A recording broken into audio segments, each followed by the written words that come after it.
A economia chinesa deverá ultrapassar a dos Estados Unidos em 2028, 5 anos antes do previsto anteriormente. Quer saber mais? Fica ligado, hein? Roda a vinheta. Elon Musk, Jeff Bezos, Mark Zuckerberg, I'm Bill Gates. O Centro de Pesquisa Econômico e Empresarial, CEBR, disse em sua tabela da Liga Econômica Mundial que, em dólares, a China superará as expectativas anteriores que previam que ultrapassaria a economia dos Estados Unidos em 2033, em grande parte com base no impacto da pandemia. O grupo disse que não apenas a China lidou com o surto de forma mais eficaz do que as nações ocidentais, mas também seus homólogos ocidentais sofreram impactos significativos em seu crescimento de longo prazo. A economia hábil da pandemia e os impactos do crescimento de longo prazo no Ocidente significam que o desempenho econômico relativo da China melhorou. Agora acreditamos que a economia chinesa, em termos de dólares, ultrapassará a economia dos Estados Unidos em 2028, 5 anos antes do que pensávamos no ano passado, disse a empresa. Esperamos que a tendência da taxa de crescimento da China seja de 5,7 entre os anos de 2021 e 2025 e 4,5 entre os anos de 2026 e 2030 e 3,9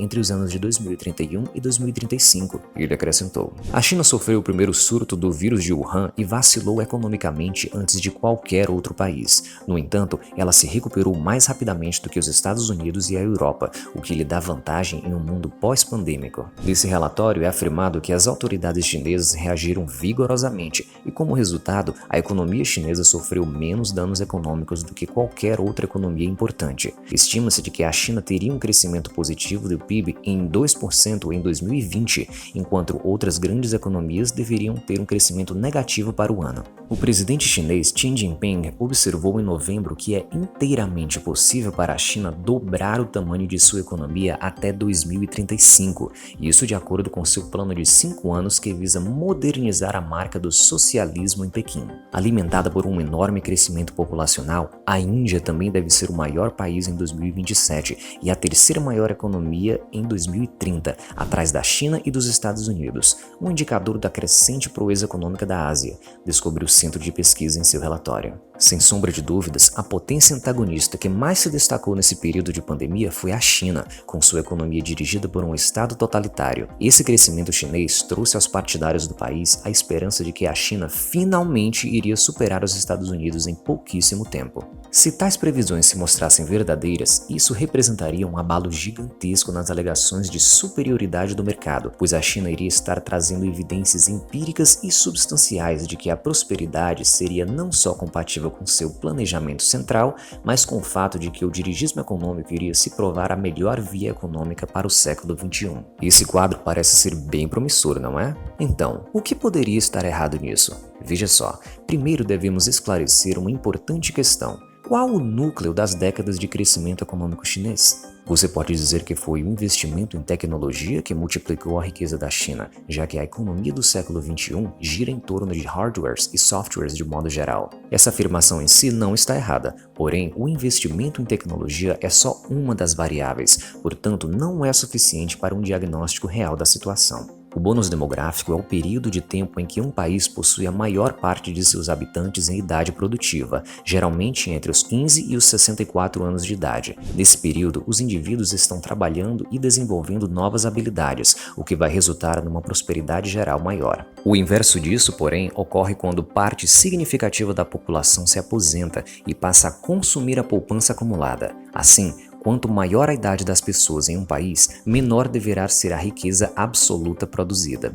Esse quadro resulta, de modo geral, um tipo de armadilha malthusiana, em que um país terá milhões de bocas para alimentar e só um punhado de pessoas trabalhando para suprir a demanda por recursos. Sabendo disso, podemos entender que, mesmo que a riqueza absoluta total produzida pelos chineses venha se aproximando do PIB americano, é necessário prestar atenção que, para alimentar sua enorme fábrica, a China contava até então com uma população de 1,4 bilhões de pessoas, sendo que parte significativa dessas pessoas estavam em idade produtiva. Agora vamos comparar o PIB per capita da China e o PIB per capita dos Estados Unidos. Você vai perceber que a riqueza média de um americano é cerca de 5 vezes maior do que a riqueza de um chinês. Mas como a China até então contava com a maior população do planeta, 1 bilhão e 400 milhões de pessoas, isso não parecia ser um problema. E agora é que vem a bomba. Se as coisas continuarem como estão, a estimativa é que em até 2050 a China vai ter 25% da sua população formada por idosos. Isso significa que para cada 100 pessoas trabalhando,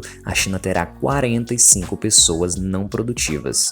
Tendo em vista que a China precisa da riqueza de 5 chineses para competir com a riqueza de um único americano, fica fácil entender o motivo da China não poder abstrair do trabalho de um único operário. E não vai dar outra. A China está colhendo aquilo que ela mesma plantou, com sua estapafúrdia política do filho único. Até mesmo as reformas recentes introduzidas no país concordam com esse diagnóstico. Em 2015, a China começou a levar esse problema a sério e iniciou a política de 2 filhos para cada casal. E ainda assim, em 2020, os índices de natalidade continuavam caindo pelo 4º ano consecutivo. Diante desse problema, o Banco Popular Chinês publicou no início de 2021 um chamado para que os políticos chineses revoguem todas as políticas de controle de natalidade. Para os executivos desse banco, a liderança chinesa está em xeque, pois os americanos têm a vantagem de atrair imigração na forma de mão de obra especializada, ao passo de que a Índia ultrapassará em breve a China em população e força de trabalho. Se o meu país diminuiu a diferença entre os Estados Unidos nos últimos 40 anos, contando com a mão de obra barata e o bônus de uma enorme população, com o que ele poderá contar nos próximos 30 anos? Vale a pena refletir sobre isso, escreveram os autores em chinês, de acordo com uma tradução do Banco Popular Chinês. Conforme dados da Organização das Nações Unidas, a população chinesa irá diminuir em 2,2% até 2050, ao contrário da população americana, que terá um acréscimo de 15%. Vale constar também que são vários outros fatores que fazem a China menos atrativa nesse quesito, assim como barreiras linguísticas, políticas de censura, desrespeito à privacidade, falta de garantias, entre outros. Tudo isso são fatores a se considerar caso você deseje trabalhar em território chinês. Esse não é um problema que possa ser resolvido por intervenção estatal. O governo não pode simplesmente obrigar seus cidadãos a começar a ter filhos. O que a revogação da política do filho único demonstrou é que, em geral, as famílias chinesas preferem muito mais se dedicar às suas carreiras do que passar anos se dedicando a mais filhos simplesmente para multiplicar a força de trabalho do seu governo. Não podemos esquecer também que, além de tudo isso, o grande império chinês já mostrava muitos outros problemas provenientes de suas políticas disfuncionais socialistas.